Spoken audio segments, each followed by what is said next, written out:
Hi, and welcome if you're joining us for the first time, and if you're seeing us live or on the replay.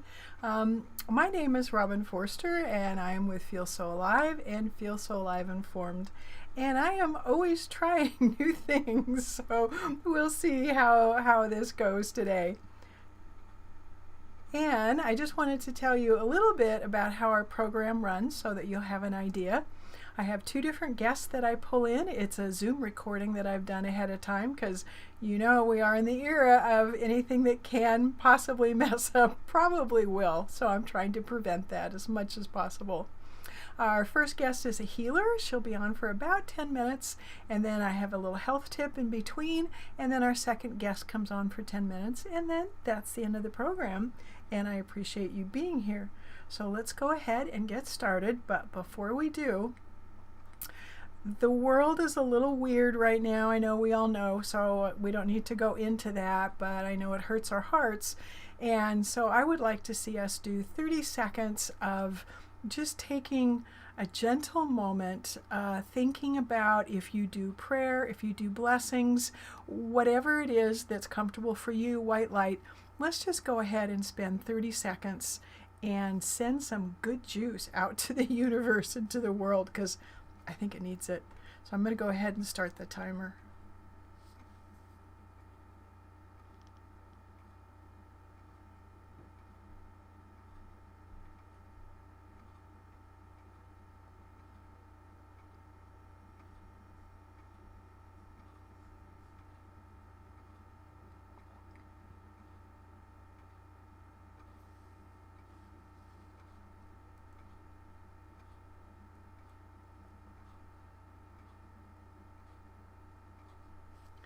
Thank you very much for doing that with me.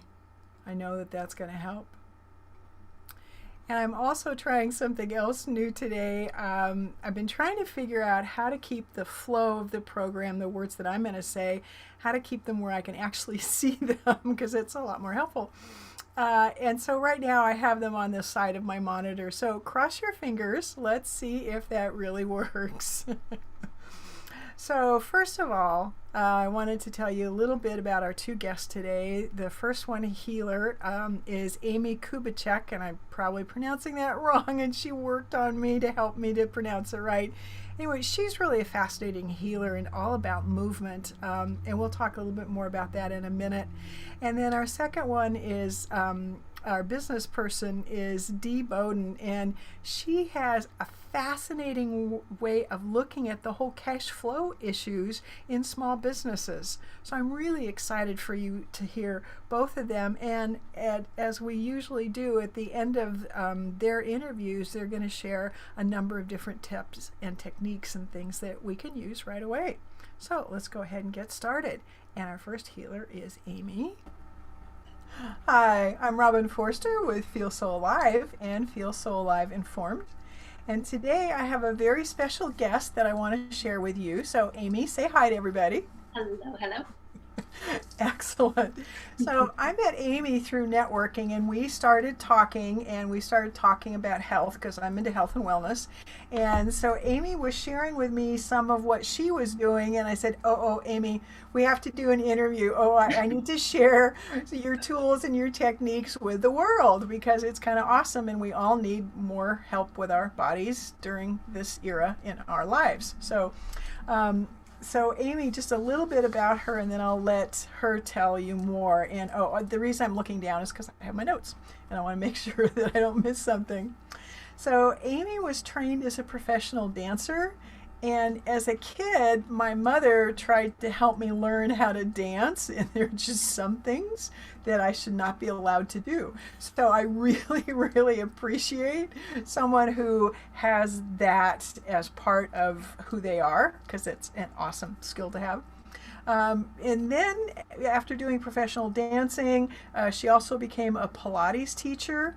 And that I was really fascinated about because I've taken some Pilates classes on and off over the years and really loved them. So needless to say, Amy is into movement and into the body. And what we're going to talk about some today is about trauma, because we all are during this stressful time in the world while we're on pause depending on your point of view. So, Amy, why don't you start off by telling us a little bit about yourself? Sure. Thank you. I'm an embodied strength coach, and so I work with people mostly one-on-one to connect with their sensations. Our sensations tell us a lot about what our beliefs are, and they also tell us a lot about what's happening in our environment. And what happens is that when we are going through a stressful time, um, a, the response that a lot of us have is to numb out. You know, we it's sort of like that sensation becomes too much, or the emotion becomes too much, and we just sort of feel like we need to put it somewhere else. But the problem is that our body doesn't just let it go at that point. It holds on to that feeling until you go back to it again. So through, yeah. So it's really important that we keep a relationship with our body and with our sensation. And that's what I'm here for, is to help. I work primarily with women and people who identify as women, to have a meaningful relationship with their body.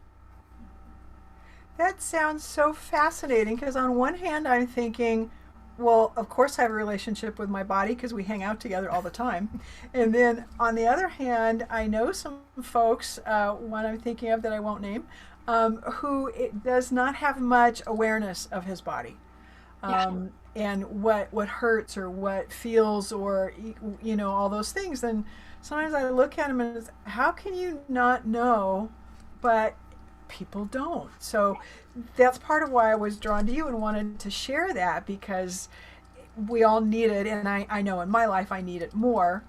So okay, so this is awesome. I'm excited. Okay, so tell us a little bit about how you got drawn into dance and Pilates and into trauma work and the whole body thing. Yeah. Well, the main thing is that I'm a kinesthete. So that's a learning style, right? It's like some people are more visual, some people are more auditory. But I learn through doing. I learn through my body. And so that's why I think I gravitate towards dance and all of those, I've studied many different forms of movement. So through dance, I've also studied somatic practices, which really just means of the body, and they tend to be more slow, more kind of therapeutic practices. But I've also then been studied more in the body science realm of our own physiology or biology, a lot of anatomy, and just learning about the ins and outs of how we're put together. Pilates is a very specific style, like it's a very specific technique of training, and I,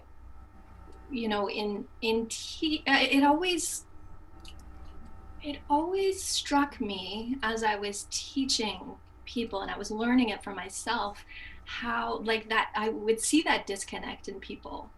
And my rational mind was just sort of like, well, why can't they just, I'm telling them this is where they need to move, but they can't seem to, their brain doesn't seem to be connected to that part of their body. And in fact, sometimes, you would ask someone, say, where their pain is, and they would say, or they would just sort of point to a spot, like maybe, my pain is right here. It's like right at my head, and you're okay. um, and that, that was always a big question of like, what is really happening here? So, going through then years, that was like an underlying question that I had through my journey, and then going through my own healing journey led me to to find the deeper inner workings of how trauma shows up in the body, and how that affects how we show up in the world and are able to inhabit our body. You know, that is so fascinating. I was sharing a little bit with you before we started recording that I have trigeminal neuralgia, and it's just been kicking my butt. And usually we're kind of frenemies. And a lot of it, I think, is the stress and the trauma. And so when you were talking about trauma in our bodies, it was like, oh, we need to tell the world, because I know I'm not the only one that is increasing my pain, and that's not what I have in mind. So I need some new skills, some new tips. So tell us about trauma in our body and what we can do, because it's a stressful time. I mean, there's no other way to be but traumatic and stressed out, and because that's just what the world is right now. I mean, that's how the energy is in the world. So share lots with us. Well, that's a very big topic, Robin. Yeah, in like 5 minutes or less. Yeah, I'm definitely not going to be able to fit that into 10-minute conversation. I maybe want to point you to two really great resources. One is one of my teachers who has a ton of videos on YouTube. Her name is Irene Lyon, and she's very good at explaining the biology, the physiology of how stress works. The other is a great book that came out recently. I have it in the other room, otherwise I'd show it to you right now. It's called Burnout, and it's by Emily and Amelia Nagoski, and they do a really great job of giving in plain language how, and just it's really easily digestible how it works. You know, one of the main things is that we think that our brain, our logical mind thinks that, you know, you have a problem, you have something that's stressing you out. Well, if you get rid of the thing that stresses you out, then your problem is solved. But our physiology actually needs us to physically complete whatever that feeling is before it can move on and let go. Oh, interesting. Yeah. Huh, because I know about the whole concept about, you know, circle back around and close the open loops, and, you know, and I think even in the AA world, they have the making amends, so it's going back and cleaning up, you know, whatever you need to with relationships. So there's a lot of that in the world, but I never thought about it in terms of my body and my trauma. And okay, so talk to us about how we can do that. And you're right, we only have about 3 minutes left. I'm watching the clock. But what are maybe some tips and techniques that people can take away from this that they can use? I'm going to lead you through a really quick exercise. Okay. Yeah. So what I want you to do is make sure that you're seated comfortable. If that means you need to change where your hands are or just how you're sitting, go ahead and do that. We're going to start with a very simple body scan. And this is just for you. It's not for you to change anything. It's simply for you to get a picture of what's happening inside your body right now.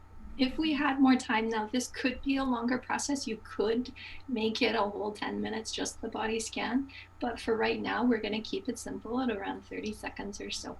Okay, so you're going to start with whatever contact points you have with something, right? So if you're sitting, it's going to be your sit bones and your seat, which may include the back of your pelvis. May include the back, some part of your back on your chair, and likely it's going to be some part of your foot. So just notice those parts first off. Notice how much weight you have in those areas. And then scan up through all of the other joints in the body. I like to go from the bottom to the top, but there's no right way to do it. So if I'm going from the bottom to the top, I'm going to go through my ankles, my knees, my hips. I might pause at my pelvis for a little while, and then I'm going to go up through the spine and all of the curves through the spine. And just notice that. Then we're going to do something a little different. I always love going to the feet because the feet are our foundation. So I invite you really quickly, if you've got shoes on, to take them off. If you want to do this bare feet, go ahead and take off your socks, but if you can do it with your socks on. What we're going to do is we're going to slap and clap the sole of your feet. How interesting. Now, it's part of a longer, like what I would do for a foot massage. And it's a really great way, especially early in the morning, just to give your feet a little extra stimulation. Okay. Yeah. Okay, so I'm watching the clock, and we're kind of up against the edge of how much time you have today. So after we slap our feet, what, two or three times, and it's a gentle slap, right? It's a wake-up slap. Actually, the foot can withstand quite a lot of pressure, so feel free to go ahead. I'm just gonna back up my seat for a second here so I can show you. I'm flexible, so. Interesting. Okay. Once you do that, it's nice to do a quick check-in between feet, and you'll notice a difference from one foot to the other. But after doing both feet, once you do your body scan again, you'll notice sensation that wasn't there before. Awesome. Yeah, and so this is a great tool. Being able to continually check in with how you're doing it's a very important tool for then being able to develop this sensing. Neat. Oh, Amy, this has been so good. And watching the clock, we're kind of over the amount of time you were willing to give. Really appreciate it. And I think we're going to have you come back, because this was, we just scratched the surface. Yeah, you did. Oh, thank you so much. Pleasure. Wasn't that amazing what Amy was talking about? And as usual, of course, there were some problems with the audio. It looked like it was the audio video on my side. She seemed to be fine, but that is how it goes. And I've also noticed that for some reason I have an error on loading comments. So for those of you who are replying and wondering why I'm not saying anything, that would be why. I have an error, of course. The next thing I wanted to share, the tip, is that I was just listening to Dr. Brous, and he is a chiropractor, an amazing man, incredible information, very, very well-read and knowledgeable. And he's at the Sunnyside Health Clinic that he started years ago. But he was talking about vitamin D, and I wanted to share that information with you because it's really, really important. And it's really simple and easy. You know, they talk about whenever you're going to make a change, you want to start with the smallest, easiest, and in some cases, the least expensive, or, what's called low-hanging fruit. And this is one of those. So let me bring this slide up and talk you through it. So what we're looking at is we're talking about vitamin D. We all know about vitamin D. We all know that we need it. For those of us in the Northwest or north of the equator even, we're not going to get quite enough vitamin C. Vitamin D. It's a sunshine vitamin. So I wanted to share with you some foods that were high in D, because that's always our first go-to whenever we're trying to get healthy, is what are we eating? What are we not eating? And then is our gut working so we can absorb it? But what they've been finding is over 120 scientists and medical experts around the world have called for an increase of vitamin D up to about 4,000 international units, because the virus, and we all know which one we're talking about here, cannot invade a cell that is protected by vitamin D. Now, I had no idea, so I have increased my vitamin D, because why not? It's not very expensive, and it seems like such a cheap way to take care of our health. And what the scientists are talking to is the governments all over the world are saying, hey, listen, this is a really inexpensive way to help people protect themselves, and especially those who are really vulnerable. So why not go for this? And for those of you who know me, you know that it's always science first. And when someone says, something amazing, it's like, I want to know why, I want to know how, I want to know where the research and the science is. And so this slide wasn't big enough for me to include that, but please feel free to get in touch with me.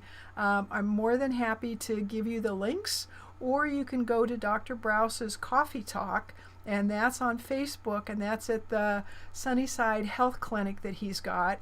And he's got the links there. And you can also hear, it's about a 5-minute talk that he does talking about vitamin D and what it does. So I had to share that and let you all know because it's super important. And and the other thing is we're talking about vitamin D3 because it's basically non-toxic from what Dr. Browse was saying. Vitamin D2 is the synthetic form, not necessarily. So go for the natural form, which is the D3. And if you have more questions, please feel free to get in touch with me. And on with our program.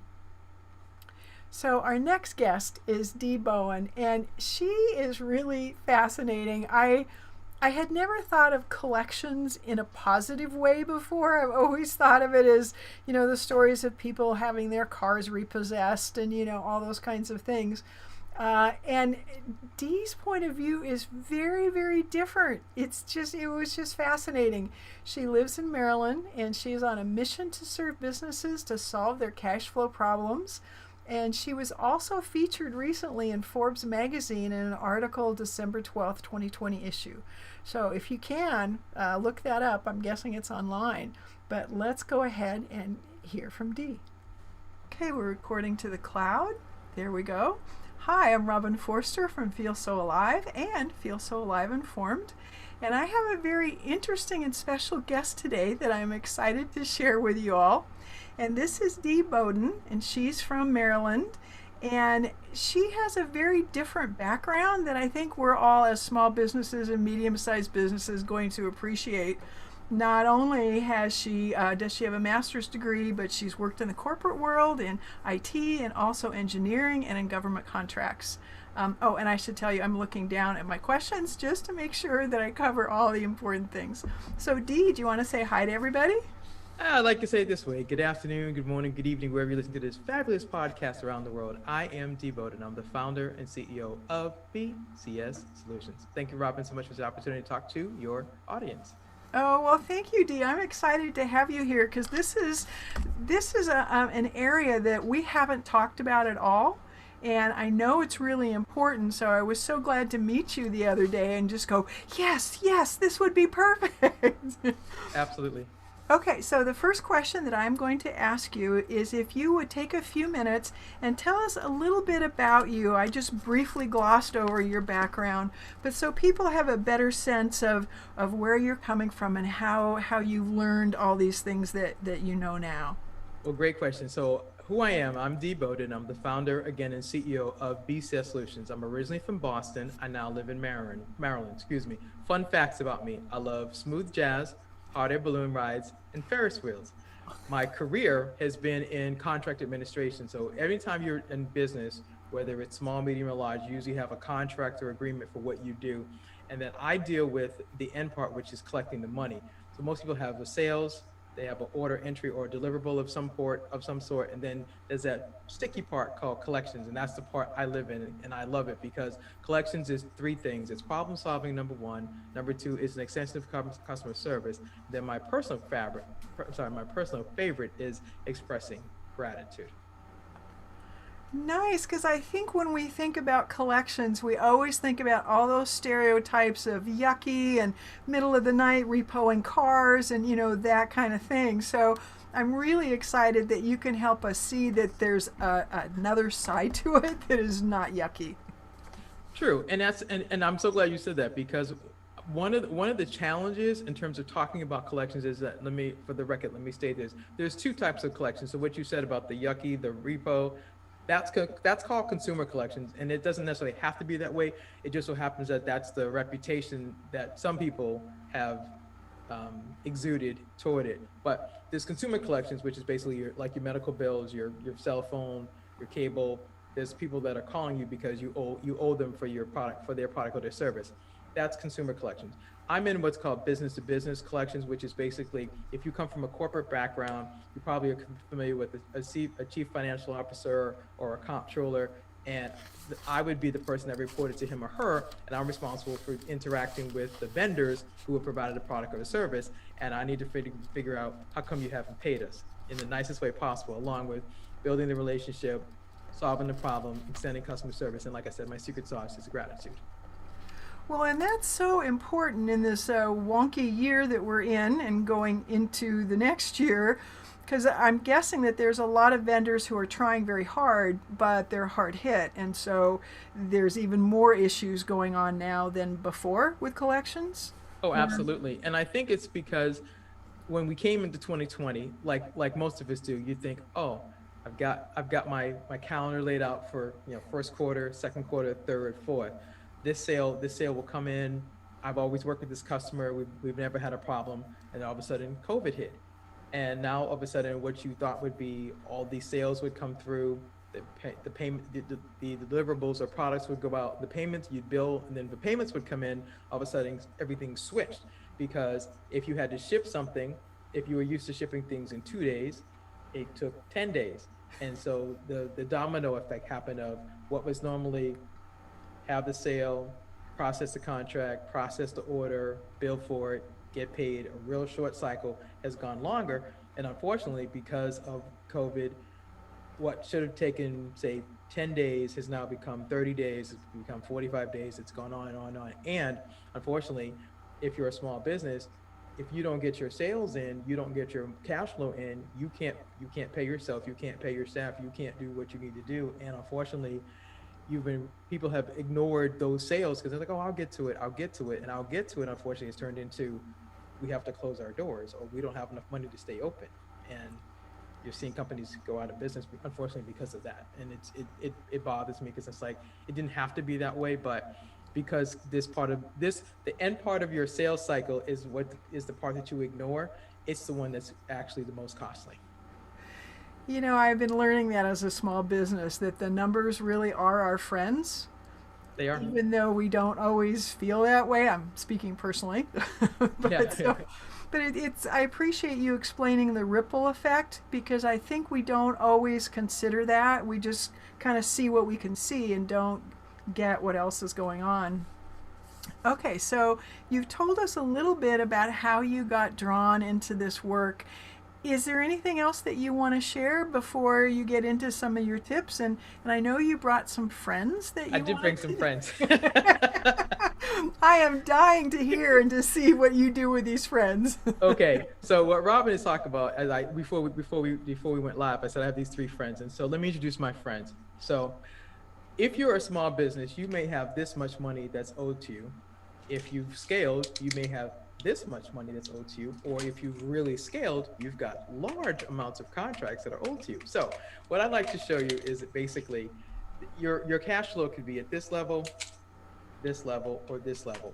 And I say that I bring my friends out to make this point is because there are sometimes when I'm talking to small business owners, they say, oh, well, Dee, when I hear how much money you've collected in the millions of dollars, I don't have millions of dollars that's outstanding. Why would I come talk to you? And so I came up with whether you have a little bit, it could be this much, it could be this much, it doesn't matter. The point is that the principles are still the same. You still have to solve the problem of how come you haven't gotten paid.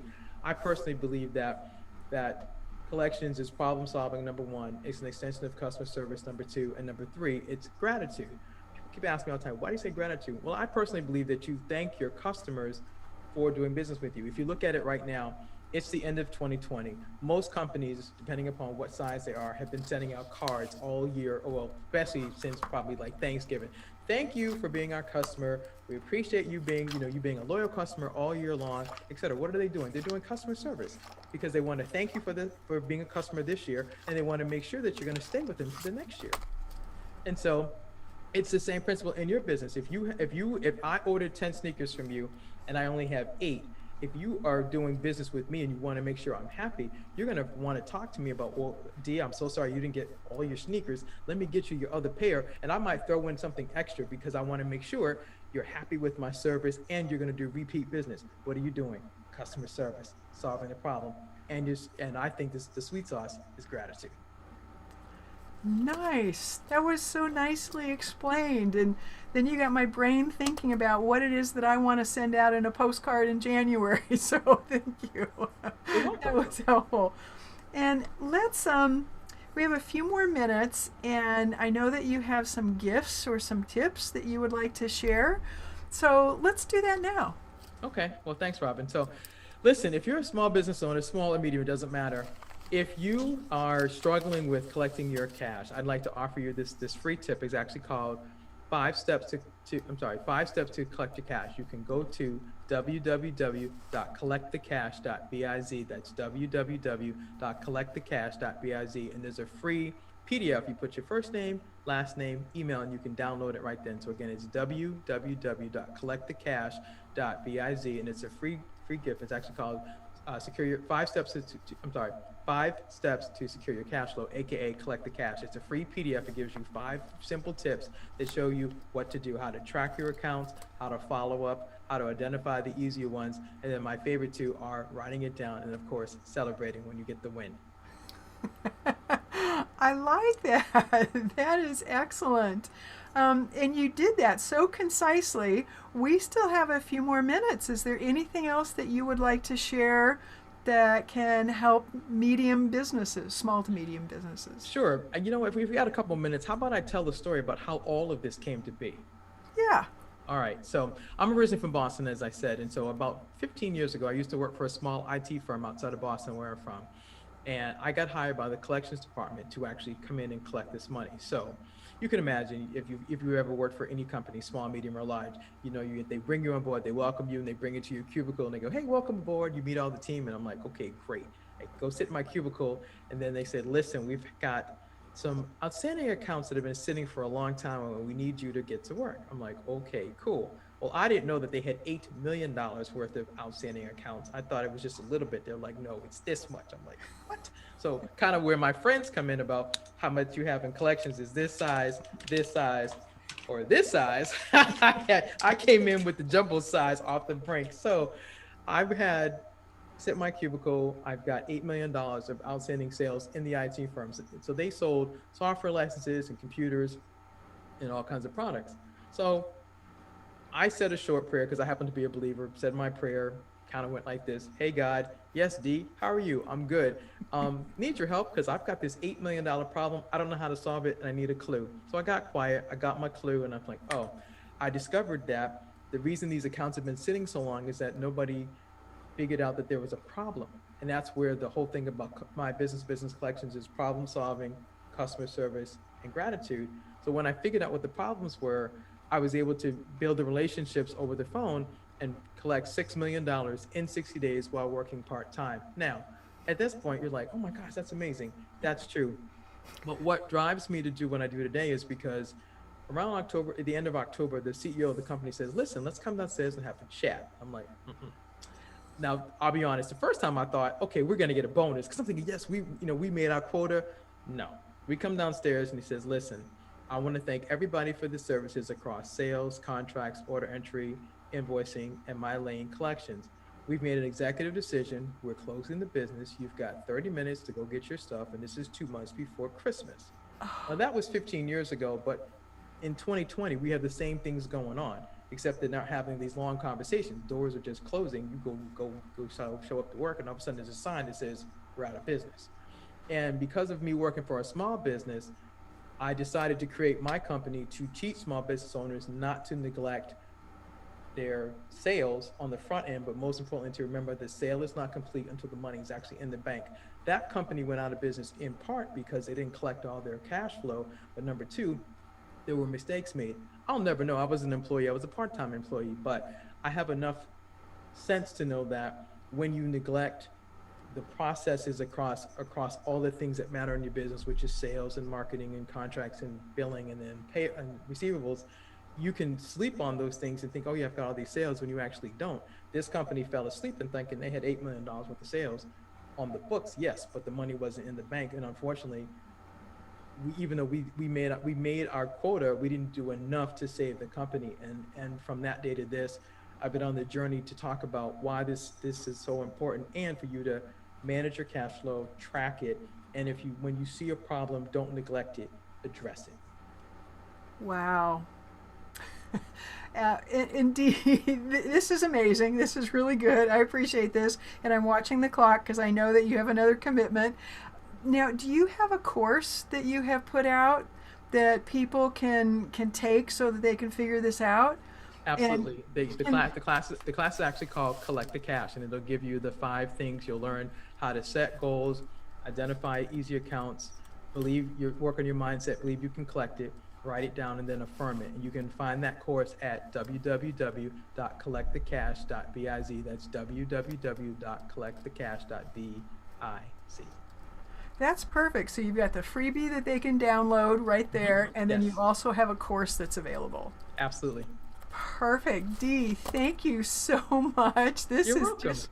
this has just been fascinating. So I Absolutely. appreciate your It's time. my pleasure. Well, thank you all very much for joining us, and I just want to let you know that we are usually the second and fourth Thursdays at 1 p.m. Pacific Time, 4 p.m. Eastern Time. Our next dates are February 11th and the 25th, and then March 11th and the 25th. Don't forget to please like us. I know that's going away. It's now going to be a follow on Facebook at Feel So Alive Marketing Group, and I just typed out MKGP because who wants to type out the whole marketing group? And don't forget to subscribe and to click the bell on YouTube so that you will get notified when our next video drops. So thank you very much for your time. Have a fabulous day and take care of yourself.